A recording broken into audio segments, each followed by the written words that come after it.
Remercier le rapporteur effectivement pour notre cohérence intellectuelle, mais déjà on n'a pas tout à fait le même amendement. En tout cas sur le mien, je parlais des lieux dits de mise à l'abri qui n'ont aucune existence juridique légale.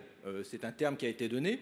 On retrouve cette terminologie et ce type de lieu, que ça soit à Montgenèvre, que ça soit à Menton. D'ailleurs, à Menton, ils sont en train de doubler leur capacité, ces fameux lieux de mise à l'abri. Et ça pose quand même une vraie problématique, puisque c'est déterminé nulle part, on ne sait pas à quoi ils servent.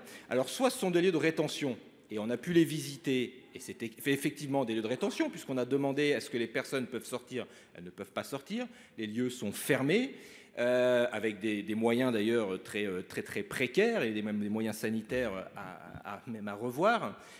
Et donc, avec des personnes qui peuvent rester 12, voire 24 heures, puisque c'est ce qui nous a été confirmé. Et donc, c'est bien des lieux de rétention. Et donc, dans des lieux de rétention, notamment, par exemple, les parlementaires peuvent aller visiter ces lieux de rétention et de privation de liberté.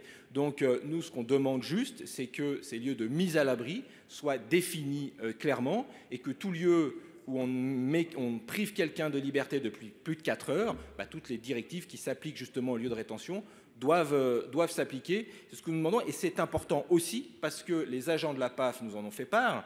On les met dans des situations très compliquées. C'est-à-dire qu'on les met dans des situations où ils sont dans des zones, dans des lieux dont ils ne savent pas totalement le cadre juridique et donc ils se mettent aussi en fragilité. Donc je pense que l'amendement que je propose a quand même, au-delà effectivement de cette cohérence intellectuelle, je pense qu'il a aussi un intérêt et qu'on devrait s'y pencher. Monsieur le Président, la parole